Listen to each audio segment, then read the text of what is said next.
Hello বন্ধুরা, তো এটা ছিল আমার একটা বান্ধবীর বিয়ের অনুষ্ঠান। বিয়ে বাড়িতে গিয়ে কিন্তু আমরা সবাই খুবই এনজয় করেছি। তারই কিছু ছোট্ট ছোট্ট মুহূর্ত তোমাদের সঙ্গে শেয়ার করবো। বিয়ে বাড়িটা ছিল মূলত আমার বাড়ি থেকে 30 কিলোমিটার দূরে। তাই সন্ধ্যা হতে হতে আমরা কিন্তু সবাই বাড়ি থেকে রেডি হয়ে বেরিয়ে গিয়েছিলাম। শীতকাল মানেই পিকনিক, বিয়ে আর এখানে ওখানে ঘোরাঘুরি, এই সব নিয়েই কেটে যায় আমাদের পুরো ঋতুটা। তো আমরা কিছুটা পথ আসার পর আমাদের গিফটটাকে একটা দোকানে ঢুকে সুন্দর করে প্যাকিং করে নিলাম। এর মধ্যে কি গিফট আছে সেটা তোমাদেরকে পরে দেখাবো, এটি একটি সারপ্রাইজ। আর যাই হোক, গিফটটা কিন্তু খুবই আকর্ষণীয়, আর সারপ্রাইজ গিফটটা ভিডিওর মধ্যেই তোমরা দেখতে পাবে। এখন আমরা বিয়ে বাড়িতে পৌঁছে গেছি, আর এখন বাজে রাত্রি 8:20। বিয়ে বাড়ির চারিদিকে এত ফুল আর আলো দেখে মনটা কিন্তু খুবই এক্সাইটেড ছিল। এরপর আমরা ভেতরে প্রবেশ করলাম, আর এইটা হলো আমার ফ্রেন্ডের বিয়ের ছাদনাতলা। খুবই সুন্দর আলো, ফুল ও রঙে সাজিয়ে সুসজ্জিত করে রেখেছে। আমার ফ্রেন্ডের নাম হলো সৌমি সরকার, আর আজকের এত কিছু আয়োজন শুধুমাত্র তাকে ঘিরেই। এইখানে গিফট দেওয়া ও ফটোশুট চলছে। এখানে সব তার আত্মীয় এবং ফ্রেন্ডরা এসে ছবি তুলছিল, আর আমরা দাঁড়িয়ে অপেক্ষা করছিলাম। এবং অবশেষে কিছুটা ফাঁকা পেয়ে আমরাও সেই মুহূর্তটাকে ক্যামেরা বন্দি করলাম, এবং আমরা গিয়ে একটুখানি তার সঙ্গে গল্প করি। আজকের দিনটা ছিল সৌমির জন্য খুবই স্পেশাল, এবং সেই সঙ্গে আমাদের। এবং সৌমির আরেক পাশে দেখছেন, ইনি হলো আমাদের আরেকটি ফ্রেন্ডের মা, এবং এটি ছিল আমাদের তরফ থেকে সৌমির জন্য একটা ছোট্ট গিফট। সে খুব এক্সাইটেড ছিল এইটা দেখার জন্য যে এর মধ্যে কি আছে, আর সেই জন্য সে গিফটটাকে এখানে আনবক্স করছে। এবং আমারও খুব ভয় লাগছিল গিফটটি তার পছন্দ হবে কিনা, কিন্তু তারপরও সে আমাদের উপস্থিতিতে খুব খুশি ছিল। এতটা রাস্তা অতিক্রম করে আমরা সেখানে পৌঁছাবো সেটা সে ভাবতেই পারেনি। এবং গিফটটি আনবক্স করার পর একবার দেখে সে চমকে যায়, এবং আমার মনের ভয়ের অবসান ঘটে। আমি বুঝতে পারি যে গিফটটি তার খুব পছন্দ হয়েছে। আমি এই ছবিটি সৌমির ফেসবুক প্রোফাইল থেকে নিয়ে এঁকেছিলাম, আর এই ছবিটি হাতে পাওয়া মাত্রই বারবার সে ঘুরে ঘুরে দেখছিল।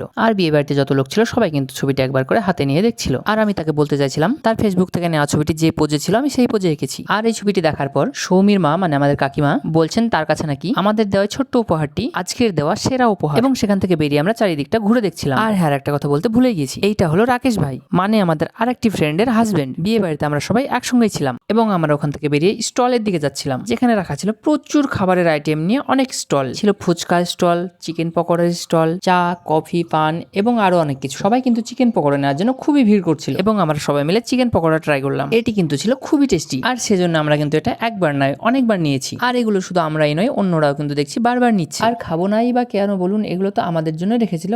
আমরা বারবার ঘুরে ঘুরে চিকেন পকোড়াই খাচ্ছিলাম, তাই আরো অনেক কিছু ট্রাই করতে পারিনি। আর এর পাশেই ছিল পানের স্টল, আর এখানে এখনো দেখুন সবাই চিকেন পকোড়াই নিয়েই যাচ্ছে। শেষে আমরা সবাই একটু করে কফি ট্রাই করলাম। কফিটা যদিও খুব একটা ভালো ছিল না, তারপরেও সেটাকে শেষ করে আমরা সবাই আসি খাওয়া দাওয়া করার জন্য মেন প্যান্ডেলে। কারণ আমাদের খুব একটা লেট করা চলবে না, কারণ আবার আমাদেরকে দুর্গম পথ অতিক্রম করে বাড়ি ফিরতে হবে। আর এখানে ছিল আমাদের খাবারের মেনু কার্ডটি, যেটি সৌমি ও আকাশের ছবি দিয়ে বানানো ছিল। এখানে খাবারের প্রচুর আইটেম ছিল, এবং তার মধ্যে থেকে আমাদের পছন্দ মতো খাবারগুলো একে একে খেয়ে অন্যদিকে সবাই অপেক্ষা করছিল যে বরযাত্রীর লোকজন কখন আসবে। অনেকটা রাত্রি হয়ে যাওয়ার পরে বরযাত্রীর লোকজন এখনো পৌঁছাতে পারেনি, কারণ সৌমির হবু বর মানে আকাশের বাড়ি ছিল মালদাতে, এবং মালদা থেকে রানীনগরে আসা কিন্তু খুব একটা সহজ ছিল না। এবং প্যান্ডেলের মূল খাওয়া দাওয়া শেষ করে আবার স্টলে এসে সবাই এক একটা করে মশলা পান নিলাম। তারপর সেখান থেকে আমরা ধীরে ধীরে আমরা সবাই মূল বিয়ে বাড়ির দিকে চলে যাচ্ছি।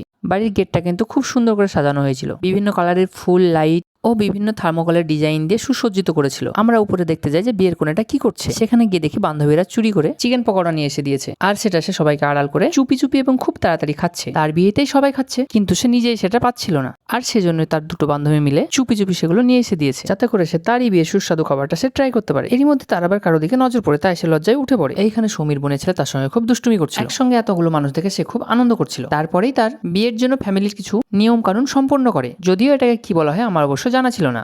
আর এইখানে দেখুন আমার বান্ধবী এবার বিয়ের আনন্দে নাচতে থাকে।